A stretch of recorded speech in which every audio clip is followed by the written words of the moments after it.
Friends, मैं Amit sir और आप सभी का जूम इंस्टीट्यूट के ऑनलाइन चैनल में बहुत बहुत स्वागत है। हम लोग बेटे आपसे बातें कर रहे थे अबाउट ग्राम इक्विवेलेंट और इक्विवेलेंट मास जैसे टर्मोलॉजीज पर। मैंने आपको लास्ट क्लास बताया कि how to use gram equivalent concept, कि आप ग्राम इक्विवेलेंट कॉन्सेप्ट को किस तरीके से अप्लाई करते हो सिस्टम में। लेकिन बातें यहाँ पे आके रुक गई थी कि ग्राम इक्विवेलेंट को कैलकुलेट कैसे किया जाए। तो आइए मैं आपसे आज बातें करने वाला हूँ how to calculate gram equivalent. तो चलिए शुरू करते हैं ग्राम इक्विवेलेंट को कैलकुलेट करने के तरीकों को देखने के लिए। देखो बेटे, अगर आपसे मैं कहता हूं कि मुझे किसी क्वेश्चन में ग्राम इक्विवेलेंट को कैलकुलेट करके देना है आपको, तो आप उसे कैलकुलेट कैसे करोगे? तो ग्राम इक्विवेलेंट और मोल्स को जरा सा रिलेट कर लेते हैं एक बार। मोल्स निकालने के लिए आपने क्या किया, मास को डिवाइड कर दिया था किससे?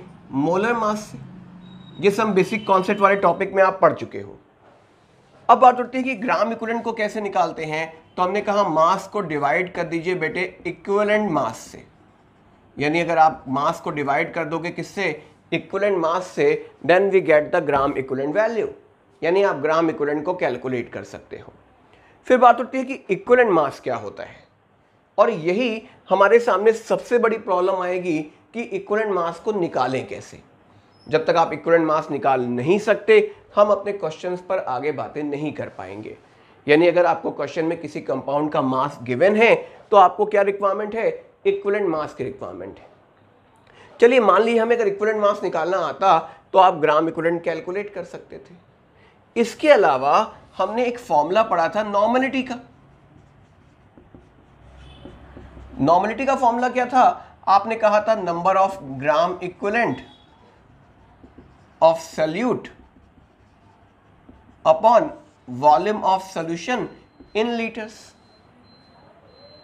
तो अगर मुझे नॉर्मलिटी मालूम है और वॉल्यूम मालूम है और मैं इनका मल्टीप्लाई कर दूं, तब भी मुझे क्या मिल जाएगा? मुझे नंबर ऑफ ग्राम इक्विवेलेंट पता लग जाएगा। ओके, तो मेरे पास ग्राम इक्विवेलेंट निकालने का एक फॉर्म क्या हो गया? मुझे मास पता हो, मैं इक्विवेलेंट मास से डिवाइड कर दूं। दूसरी बात, मुझे क्वेश्चन में उस पर्टिकुलर सॉल्यूशन की नॉर्मलिटी पता हो, वॉल्यूम पता हो, तो आप उसका नंबर ऑफ ग्राम इक्विवेलेंट निकाल सकते हो। इसके अलावा अगर मैं आपको आगे बातें बताऊं, तो आप कहोगे कि इक्विवेलेंट मास निकालने का एक फॉर्मूला मेंशन होता है। इक्विवेलेंट मास निकालने का फॉर्मूला होता है बेटे, मोलर मास निकालिए और उसे डिवाइड कर दीजिए n फैक्टर से। व्हाट इज n फैक्टर, वो मैं भी आपको बताऊंगा। मोलर मास निकालना तो आता है, यानी n फैक्टर अगर हम निकालना सीख जाएं, तो n फैक्टर और इक्विवेलेंट मास को रिलेट कर सकते हैं। फिर मोलर मास मालूम, n फैक्टर मालूम, तो इक्विवेलेंट मास निकल जाएगा। यानी कहने का मतलब है कि अगर मैं ग्राम इक्विवेलेंट निकालने के इस फॉर्मूला पे आपसे बात करता, तो आप बोल सकते थे gram equivalent equals to mass, और इक्विवेलेंट मास के मैंने क्या लिख दिया? मोलर मास, और डिवाइड बाय n फैक्टर जो ऊपर चला गया। मास अपॉन मोलर मास क्या हो गया? मोल्स हो गया, और मोल्स में आप n फैक्टर से मल्टीप्लाई कर रहे हो, तो आपको ग्राम इक्विवेलेंट मिल गया। ओके, वैसे ही हमारे पास मोलैरिटी है। मोलैरिटी इक्वल्स टू आप क्या लिखते थे? आप लिखते थे number of moles upon volume in litre. Moles को क्या लिख सकता था मैं? मोल्स को लिख सकता था बेटे मैं gram equivalent upon n factor, ठीक है, और volume in litre. Gram equivalent upon volume क्या है? नॉर्मलिटी है। तो आप कह सकते हो कि normality upon n factor equals to molarity. तो नॉर्मलिटी क्या आ गई? Molarity multiply by n। मतलब अब आप बातों को समझिएगा। अब मैं इन सारे फॉर्मूला को समराइज कर रहा हूं। क्वेश्चन में ग्राम इक्विवेलेंट निकालने के लिए क्या क्या डाटा आ सकता है। अगर आपको ग्राम इक्विवेलेंट निकालने के लिए मास आ जाए, क्या आ जाए? आपको क्वेश्चन में वो मास गिवन कर दे और मुझे ग्राम इक्विवेलेंट निकालना हो, तो आप कहोगे मैं कर सकता हूं mass divided by equivalent mass.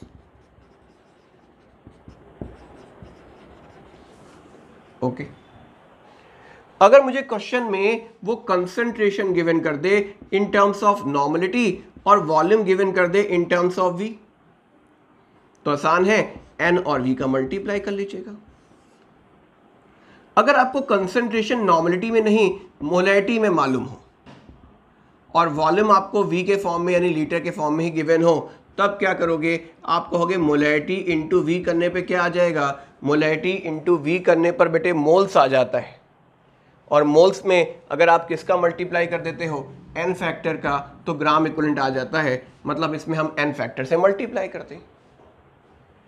अगर क्वेश्चन में आपको मोल्स मालूम हो तो क्या करोगे, तो आप कहोगे आसान है, मोल्स में N फैक्टर से मल्टीप्लाई कर दीजिए।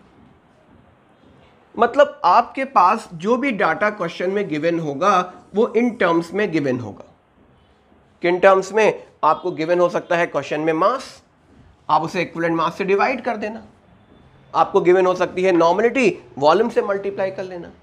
आपको गिवन हो सकती है मोलैरिटी, N फैक्टर की नीड पड़ेगी। आपको हो सकते हैं मोल्स, N फैक्टर की नीड पड़ेगी। और इक्विवेलेंट मास कैसे निकलता है, इक्विवेलेंट मास निकलता है molar mass divide by N factor. यानी कि पूरे के पूरे टॉपिक में अगर हम बात करें तो मुझे यहां नीड पड़ेगी N फैक्टर की, मुझे यहां नीड पड़ेगी N फैक्टर की, मुझे यहां नीड पड़ेगी N फैक्टर की, मुझे यहां N फैक्टर की नीड नहीं पड़ रही है। मतलब जब ग्राम इक्विवेलेंट के न्यूमेरिकल्स आते हैं ना और उसमें नॉर्मलिटी और वॉल्यूम वाला डाटा गिवन किया जाता है तो क्वेश्चन बहुत आसान माना जाता है, क्योंकि आपको वहां पे N फैक्टर नहीं खोजना है। नॉर्मल N और V का मल्टीप्लाई कर दो, आपको दोनों के ग्राम इक्विवेलेंट पता लग जाएंगे। जैसे एक एग्जांपल लेके समझाता हूं मैं आपको कि आपके सामने क्या क्वेश्चन आया, मैं आपको क्या बताना चाहता हूं। मैंने आपसे क्वेश्चन में ये कहा कि 200 ml 0.2 ml H2SO4 is completely neutralized by 0.1 normal NaOH solution. Find out how much volume of NaOH require. ये प्रॉब्लम मेरे पास बन के आ गया। तो आपसे कह रहा है कि कंप्लीट रिएक्शन, पहली बात समझिएगा, रिएक्शन कंप्लीट लिखा हुआ है, इसका मतलब आप ये बोलोगे कि ग्राम इक्विवेलेंट जो H2SO4 का होगा वो बराबर होगा gram equivalent of what, NaOH के। और अगर दोनों के ग्राम इक्विवेलेंट आपको गिवन है, मतलब आपको सल्फ्यूरिक एसिड का भी ग्राम इक्विवेलेंट मालूम है और आपको NaOH का भी ग्राम इक्विवेलेंट मालूम है, तो आप क्या करोगे। हमने कहा कि ग्राम इक्विवेलेंट निकालने के लिए तो हमारे पास 4 अलग अलग तरीके मेंशन किए गए हैं। मास है, कंसंट्रेशन नॉर्मलिटी के फॉर्म में, मोलैरिटी के फॉर्म में, मोल्स के फॉर्म में, इसने आपको नॉर्मलिटी गिवन कर दी है। तो ग्राम इक्विवेलेंट निकालने का फॉर्मूला है N इंटू V। तो आप बोलोगे कि सल्फ्यूरिक एसिड का ग्राम इक्विवेलेंट और NaOH का ग्राम इक्विवेलेंट निकाला जा सकता है और ये दोनों को बराबर रखेंगे। ग्राम इक्विवेलेंट यही तो कहता है, इसके जितने ग्राम इक्विवेलेंट होंगे उतने ही इसके भी ग्राम इक्विवेलेंट यूज होंगे। N कितना दिया हुआ है, आपने कहा सल्फ्यूरिक एसिड का 0.2, वॉल्यूम कितना है 200, इक्वल टू N2 कितना है 0.1, V2 पता लगाते हैं, आपने कहा 400 ml और ये हमारा आंसर हो गया। ना किसी बैलेंसिंग की नीड थी, ना आपको जानना था कि क्या बनता है रिएक्शन में, क्या बना क्या नहीं बना, कोई नीड नहीं पड़ी। आपने सिर्फ ग्राम इक्विवेलेंट्स को इक्वल किया और अपने आंसर को सॉल्व कर लिया। अब बात उठती है बेटे कि सबसे पहले हम ग्राम इक्विवेलेंट निकालना सीखने के लिए मुझे इक्विवेलेंट मास की नीड पड़ने वाली है। तो एक बार सोच लें कि इक्विवेलेंट मास निकालना कैसे है। अभी मैंने आपको बताया इक्विवेलेंट मास निकालने के लिए मोलर मास को आपको डिवाइड करना पड़ता है किससे, N फैक्टर से। ये N फैक्टर क्या है, कई ऐसी बातें जो मुझे समझनी है, अब मैं आपको ये बताने वाला हूं। तो सबसे पहले अगर मैं आपसे पूछूं कि बताइए व्हाट इज मोलर मास, तो आप बोलते थे कि molar mass is just a mass of 1 mole compound. बातों को ध्यान से सुनिएगा। तो अगर मैं बोलता हूं व्हाट इज इक्विवेलेंट मास, तो आप बोल सकते हो मास ऑफ 1 ग्राम इक्विवेलेंट, यानी 1 ग्राम इक्विवेलेंट का जो मास होता है ना वो उसका इक्विवेलेंट मास होता है। तो अगर मैं आपसे ये कहता हूं कि व्हाट इज इक्विवेलेंट मास, तो आप बोल सकते हो कि 1 ग्राम इक्विवेलेंट का मास इक्विवेलेंट मास होता है। फिर बात होती है कि 1 ग्राम इक्विवेलेंट का मतलब क्या होता है, तो मैंने आपको बताया था कि 1 ग्राम इक्विवेलेंट का मतलब होता है जो 1 मोल एच आयन को डोनेट कर सकता हो, 1 मोल एच आयन को एक्सेप्ट कर सकता हो, 1 मोल इलेक्ट्रॉन को डोनेट कर सकता हो या एक्सेप्ट कर सकता हो, वो सिस्टम 1 ग्राम इक्विवेलेंट कहलाता है। तो फिर बात होती है कि इक्विवेलेंट मास को हम किस तरीके से डिफाइन करते हैं। तो आप बोल सकते हो नॉर्मल की मास of 1 gram equivalent is called equivalent मास, यानी किसी भी सिस्टम का वो इक्विवेलेंट मास होता है, वो मास इक्विवेलेंट मास माना जाता है जो ये बताता हो कि वो 1 मोल एच आयन को डोनेट, एक्सेप्ट या 1 मोल इलेक्ट्रॉन को डोनेट या एक्सेप्ट करता हो। आइए बातों को क्लियर करते हैं कुछ और तरीके से कि आप समझ सको।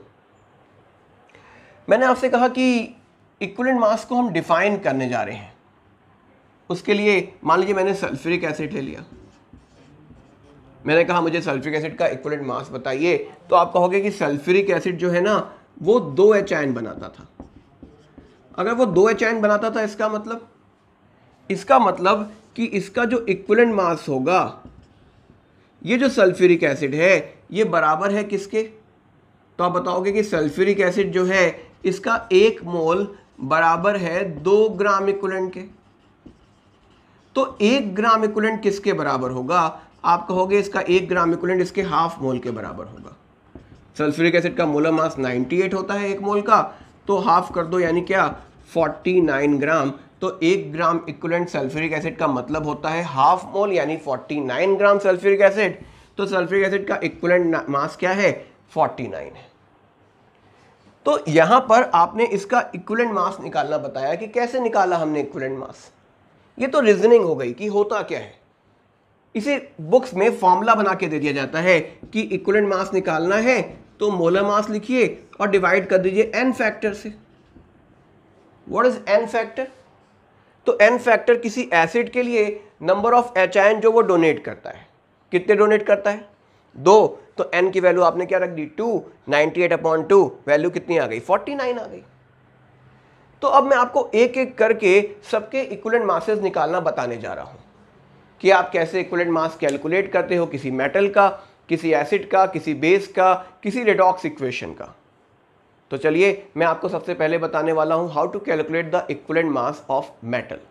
किसी मेटल का इक्विवेलेंट मास कैसे कैलकुलेट करते हैं और किस तरीके से उनके इक्विवेलेंट मासेस को डिफाइन किया जाता है। चलिए फॉर मेटल, देखो बेटे मेटल का इक्विवेलेंट मास कैसे डिफाइन होता है, तो हम इसे डिफाइन करते हैं इन टर्म्स ऑफ ऑक्साइड्स और इन टर्म्स ऑफ क्लोराइड। क्या मतलब है आइए पहले समझ के देखते हैं। बहुत सारे प्रॉब्लम बनते हैं मेटल के इक्विवेलेंट मास कैलकुलेट करने के लिए। मान लो मेरे पास कोई मेटल है और हमने बताया कि वो ऑक्सीजन से रिएक्शन कर रहा है और रिएक्शन करके इट फॉर्म्स मेटल ऑक्साइड, वो मेटल का एक ऑक्साइड बना रहा है। Okay, so metal when react with oxygen it forms what metal oxide। अब यहां पे ये बात आती है कि बताओ इक्विवेलेंट मास क्या होगा मेटल का। तो बेसिक फॉर्म है कि मेटल ऑक्साइड बना कैसे होगा, मेरे पास कोई मेटल होगा और वो किससे जुड़ रहा होगा, वो जुड़ रहा होगा ऑक्सीजन के ऑक्साइड आयन से। मेटल के ऊपर भी पॉजिटिव चार्ज होगा। मान लो मेरे मेटल के ऊपर प्लस चार्ज होता, हो सकता है मेरे मेटल के ऊपर +2 का चार्ज होता, या हो सकता है कि मेरे मेटल के ऊपर +3 का चार्ज होता, कोई भी हो सकता था। तो ये सारे जुड़ के क्या बनाते, ये सब बनाते मेटल का ऑक्साइड।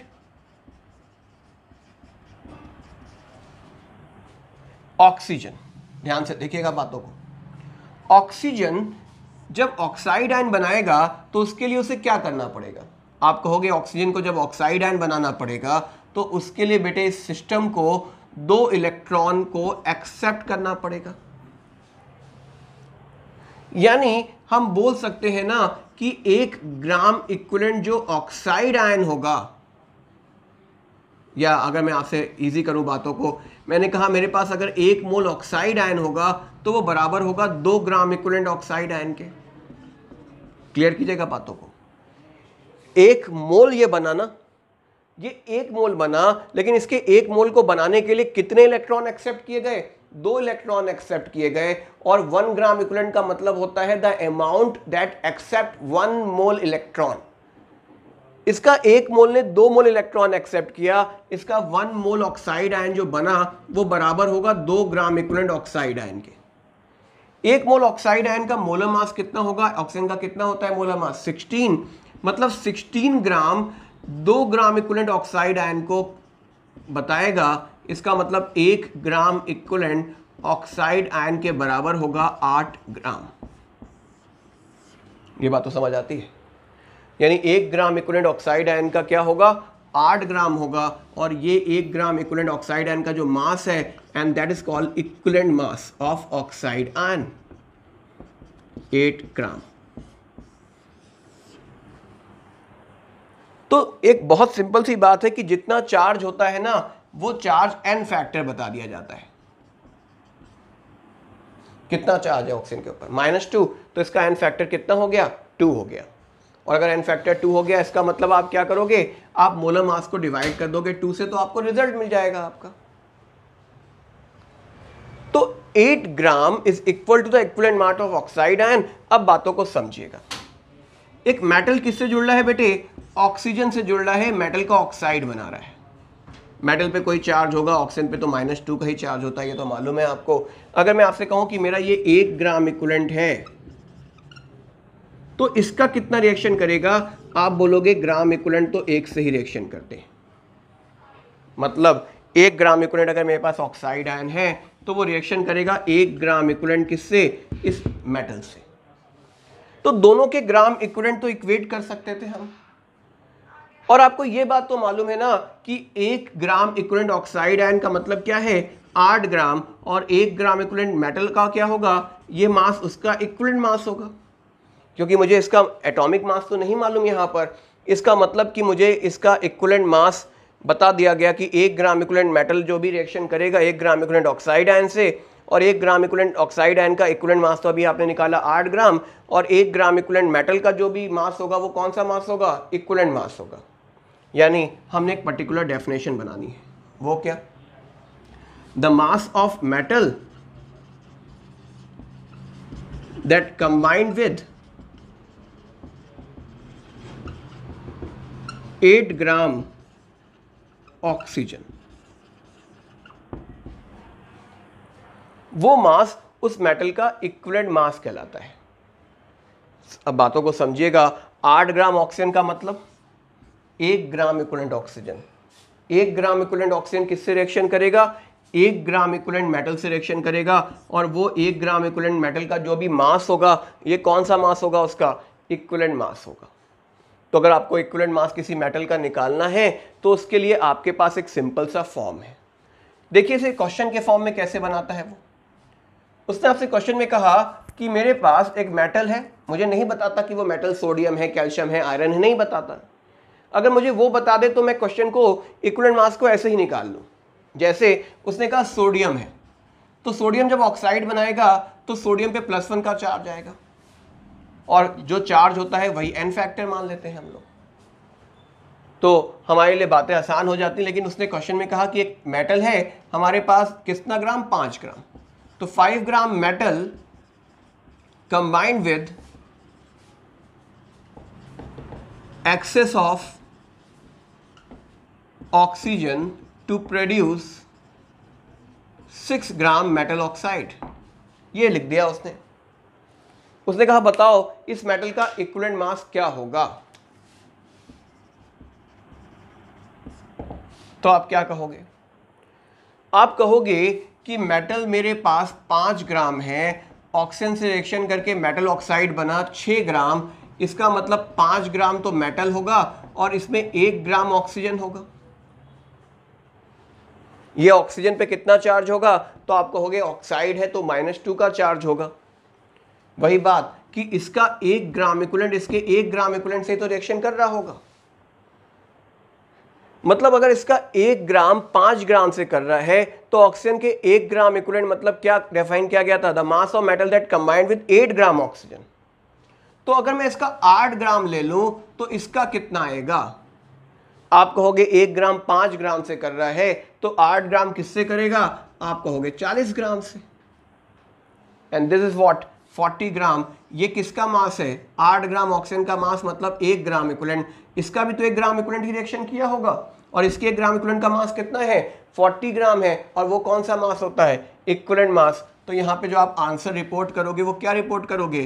40 ग्राम पर इक्विवेलेंट या 40 ग्राम पर ग्राम इक्विवेलेंट। ओके, तो दिस इज अ वे कि आप मेटल का इक्विवेलेंट मास निकाल सकते हो। देखिए बेटे, जो मैंने आपको बातें बताई, आपको एक पर्टिकुलर डेफिनेशन मालूम है कि 8 ग्राम मेटल, 8 ग्राम ऑक्सीजन से जुड़ने वाला मेटल का मास उसका इक्विवेलेंट मास कहलाता है।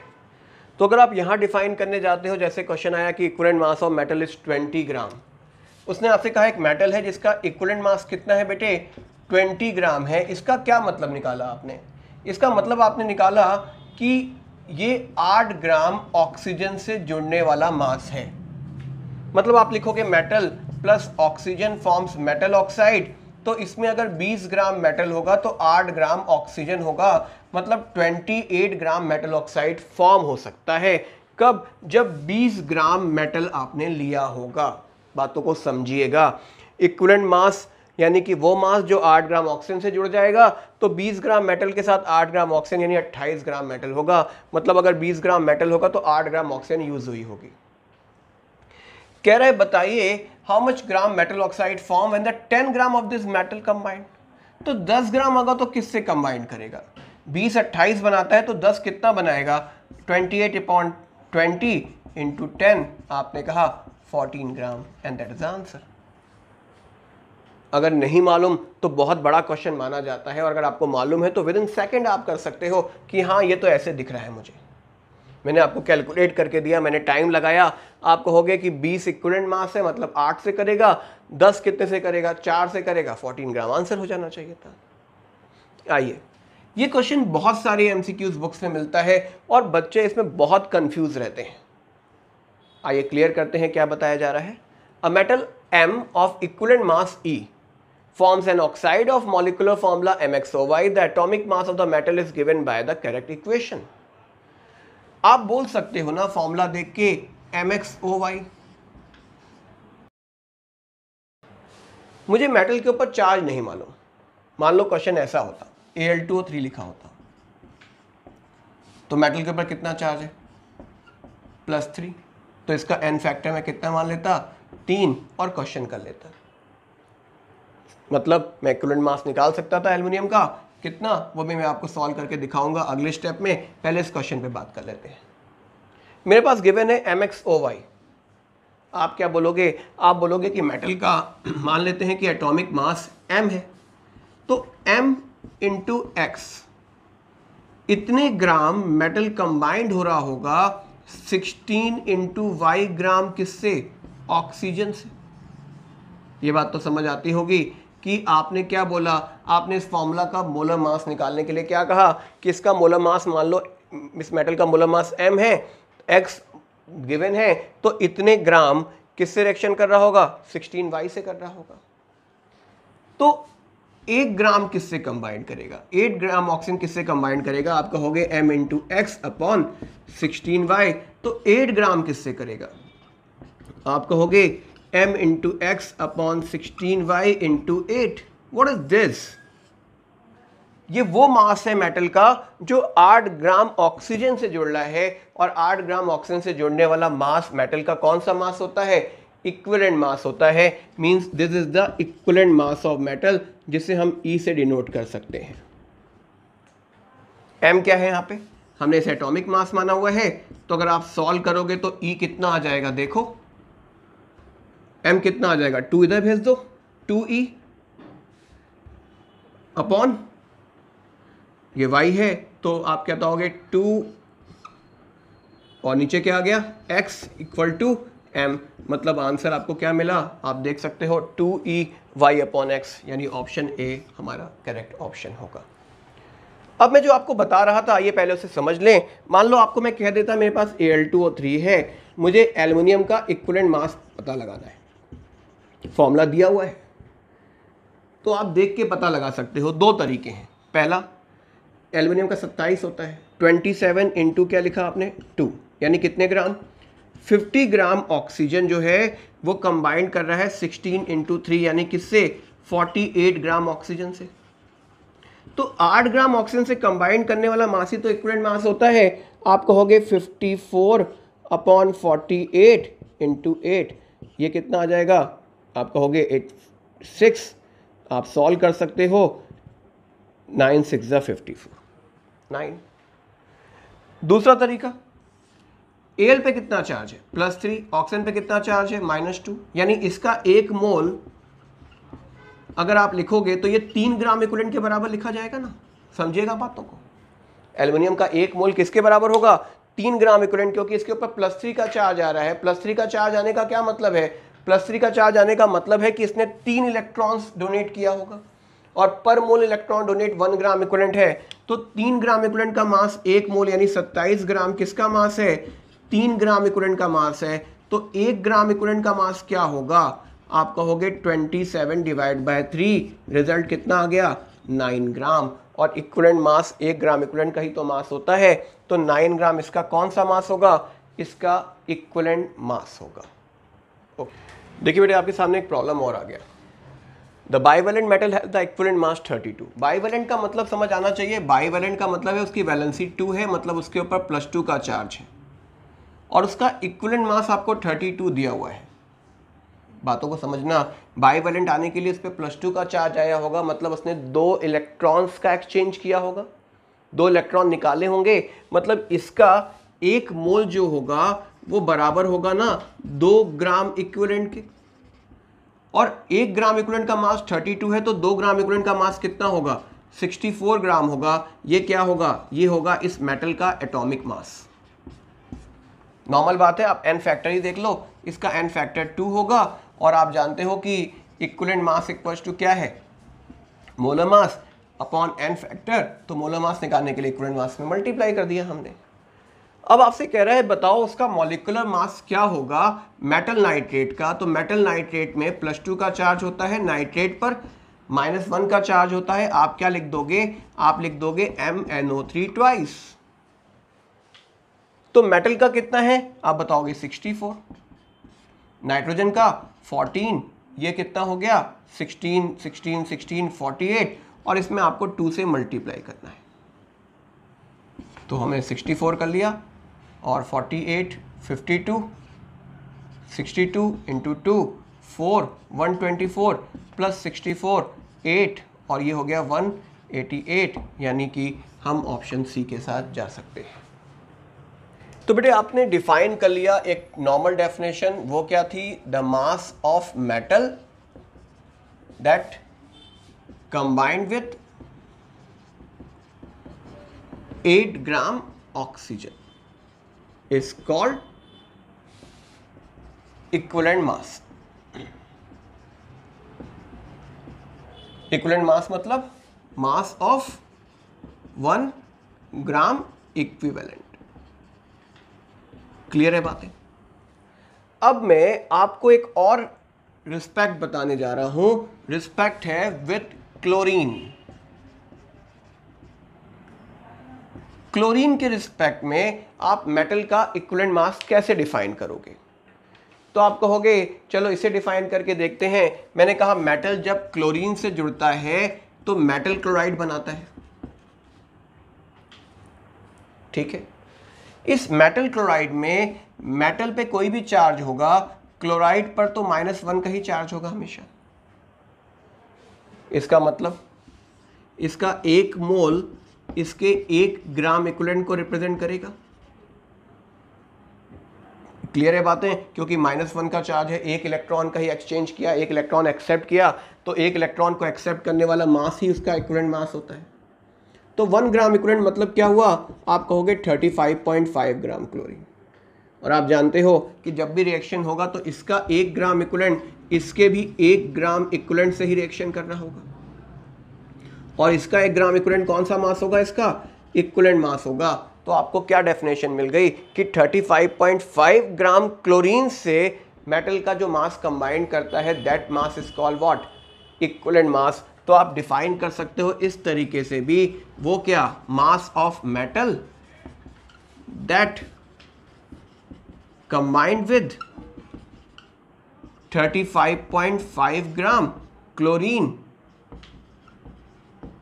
Is called equivalent mass.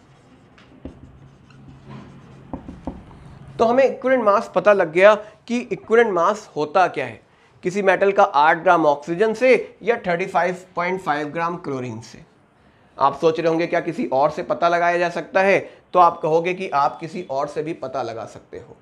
It all depend कि आप पता किससे लगाने जा रहे हो। अगर नाइट्राइड ले रहे हो तो नाइट्रोजन पे -3 का चार्ज होता है, आप उससे सोच के देख सकते हो। तो बहुत सारे वे हैं, अब आप किसी तरीके से भी इक्विवेलेंट मास समझ सकते हो। देखिए एक प्रॉब्लम पे बात कर रहा हूं, 5 gram metal combined with excess of oxygen to produce 5.8 gram metal. तो 5 ग्राम मेटल है तो ऑक्सीजन कितना है उसमें, 0.8 ग्राम। 8 ग्राम ऑक्सीजन से कंबाइन करने वाला मास मेटल का इक्विवेलेंट मास होता है, तो आप बताओगे कि 50 ग्राम आ गया, ये मेटल का इक्विवेलेंट मास आ गया। इतनी बात तो समझ आती है। अब वो कह रहा है find out how much gram metal chloride form when same amount of metal combined with excess of chlorine.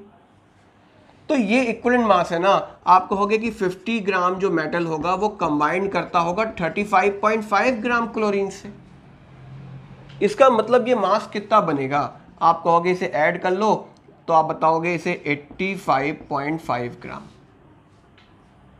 तो 85.5 ग्राम मेटल क्लोराइड बन सकता है जब हम 50 ग्राम मेटल लेंगे।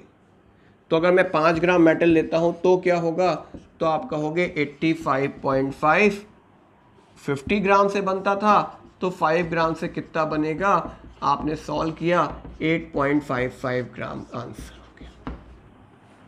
देखिए बेटे 0.2 gram metal combined with an acid give 112 ml of hydrogen gas at NTP, calculate the equivalent weight of the metal. तो आप देख सकते हो कि मेटल ने रिएक्शन किससे किया, एसिड से रिएक्शन किया। एसिड मतलब HCl हो गया, कोई भी एसिड होगा, नाइट्रिक एसिड, सल्फ्यूरिक एसिड, कोई भी एसिड। जनरली इस बात को आपको मालूम होना चाहिए कि जब मेटल्स ना एसिड से रिएक्शन करते हैं then they displace a hydrogen gas, वो हाइड्रोजन गैस प्रोड्यूस कर देते हैं। लेकिन कौन से मेटल, तो इलेक्ट्रोकेमिकल सीरीज मालूम होनी चाहिए आपको। इलेक्ट्रोकेमिकल सीरीज अगर आपको याद होती है, दैट इज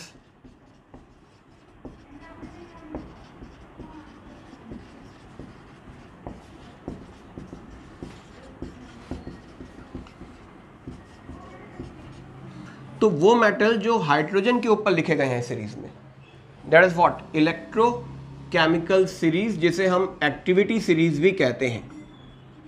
ये सीरीज जब हम इलेक्ट्रोकेमिस्ट्री पढ़ेंगे तो मैं आपको इसे रटवाऊंगा, बहुत मुश्किल नहीं है और बहुत सारी बातें, इंटरेस्टिंग बातें जुड़ेंगी इस टॉपिक में। अभी आपको ये समझना है कि सीरीज में वो मेंबर्स जो हाइड्रोजन के ऊपर होते हैं ना, अगर ये एसिड से रिएक्शन करते हैं then they displace a hydrogen gas. तो आपके पास एक मेटल है जो कंबाइन कर रहा होगा एसिड से, एसिड मतलब H+, बन क्या रहा होगा, आप कहोगे कुछ भी बन रहा होगा, हमें तो मालूम है हाइड्रोजन गैस बन रहा है। यहाँ क्या बन रहा है क्या नहीं बन रहा है, ग्राम इक्विवेलेंट कॉन्सेप्ट में इसकी कोई लड़ाई नहीं होती। So when a metal combined with acid they produce a hydrogen gas. अब क्वेश्चन आता है कि बताओ क्या करें इस क्वेश्चन को सॉल्व करने के लिए। उसने कहा कि 112 ml हाइड्रोजन गैस बनी है। अगर 112 ml हाइड्रोजन गैस फॉर्म हुई है बेटे, तो आप इसे मोल्स में कन्वर्ट कर सकते हो। 112 डिवाइड बाय 22400, क्योंकि एनटीपी पे गिवन किया गया है। हम इसे सॉल्व करें तो ये 1/200 मोल्स आ गए। इक्वेशन बैलेंस फॉर्म में नहीं है, इसलिए आप इसे मोल से तो नहीं कर सकते, तो इसे ग्राम इक्विवेलेंट से कैसे करें। जितने ग्राम इक्विवेलेंट हाइड्रोजन बनी होगी उतने ही ग्राम इक्विवेलेंट तो मेटल भी कंबाइंड होगा, ये तो बात समझ आती है। तो कितने ग्राम इक्विवेलेंट हाइड्रोजन बनी, तो आपने कहा मुझे मोल्स में n फैक्टर से मल्टीप्लाई करना पड़ेगा। n फैक्टर क्या है, n फैक्टर्स है कि कितने इलेक्ट्रॉन्स का एक्सचेंज हुआ सिस्टम में। उस n फैक्टर के एक्सचेंज को देखने के लिए मैं क्या बोल सकता हूं, मैं बोलूंगा बेटे कि देखो H+ है, 2H+ होगा तो हाइड्रोजन बनाएगा। इसे बनाने के लिए उससे कितने इलेक्ट्रॉन एक्सेप्ट किए होंगे, 2 इलेक्ट्रॉन एक्सेप्ट किए होंगे। मतलब इसका 1 मोल बराबर लिखा जाएगा ना 2 ग्राम इक्विवेलेंट हाइड्रोजन के, इसका मतलब इसके लिए n फैक्टर कितना हो गया, 2 हो गया। तो 1/200 मल्टीप्लाई बाय 2 यानी 1/100 क्या आ गया, ग्राम इक्विवेलेंट आ गया। तो अगर आपने 1/100 ग्राम इक्विवेलेंट निकाल लिया तो आप मेटल को कैसे सॉल्व करोगे। आपने कहा मेटल का भी तो 1/100 ग्राम इक्विवेलेंट बनेगा और ये इक्वल होगा मास अपॉन इक्विवेलेंट मास के। ग्राम इक्विवेलेंट का फॉर्मूला था, मास आपको गिवन किया गया है कितना, 0.32 ग्राम। क्या निकालना है, इक्विवेलेंट मास, मल्टीप्लाई कर दो, क्या आ जाएगा 32 gram and that is our answer. Clear है बातें।